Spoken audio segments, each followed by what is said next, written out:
জোরে জোরে মারছে আমার গাল, আমার চোখ ফুলে গেছে। গ্ল্যামারাস তানজিন তিশার একই ভয়ঙ্কর রূপ, শুটিং সেটে সহ অভিনেত্রীকে পিটিয়ে রক্তাক্ত করা, অকথ্য ভাষায় গালিগালাজ আর নেশার অভিযোগ। তিশার রাগের আগুনে পড়লেন অভিনেত্রী সামিয়া ঐথি। কিন্তু কেন এই উন্মাদনা? পর্দার আড়ালে লুকিয়ে থাকা সে জামাইয়ের রহস্যটা আসলে কি? ভিউয়ার্স, ঘটনার বিস্তারিত জানতে ভিডিওটি না টেনে সম্পূর্ণ দেখতে থাকুন। ঘটনাটি ঘটেছে মঙ্গলবার মানিকগঞ্জে। পরিচালক রাফাত মজুমদার রিঙ্কুর সেটে তিশার জন্য উপহার নিয়ে গেছিলেন সামিয়া। কিন্তু ভালোবাসা তো দূরের কথা, শুটিং এর নামে সামিয়ার গালে সজোরে চর বসিয়ে দেন তৃষা। সিনিয়রের হাতে রক্তাক্ত হয়ে যায় সামিয়ার চোখ মুখ।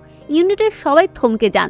শহীদুজ্জামান সেলিম ভাই পর্যন্ত অবাক হয়ে জানতে চান, তৃষা তুমি ওকে এইভাবে কেন মারলা? কিন্তু কেন এই আক্রোশ?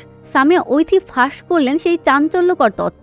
তৃষা নাকি দাবি মুশফিক ফারহান আমার জামাই। ফারহানের সাথে কাজ করলে নাকি তৃষা অন্য নায়িকাদের ক্যারিয়ার শেষ করে দেওয়ার হুমকি দেন। পুরনো পরকীয়া আর ঈর্ষার বিষ কি আজ সামিয়ার ওপর উগরে দিলেন তৃষা? এখানেই শেষ নয়, সামিয়ার অভিযোগ আরো ভয়ঙ্কর। তৃষা নাকি নেশাগ্রস্তের মতো আচরণ করছিলেন।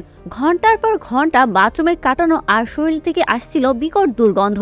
বিচার চাইলে তৃষা তাচ্ছিল্য ভরা উত্তর, ভাইরাল হতে চাও? একজন সিনিয়রের এই কুরুচিপূর্ণ আচরণ এখন উত্তাল পুরো ইন্ডাস্ট্রি। তো ভিউয়ার্স, পর্দার শান্ত তৃষার এই রূপ নিয়ে আপনার মন্তব্য কি? তৃষার এই আচরণ কি মেনে নেওয়া যায়? কমেন্টে আপনার মতামত জানাতে ভুলবেন না। আর বিনোদন জগতের সকল আপডেট নিউজ পেতে সাবস্ক্রাইব করুন আমাদের চ্যানেল স্টার গল্প বাংলা।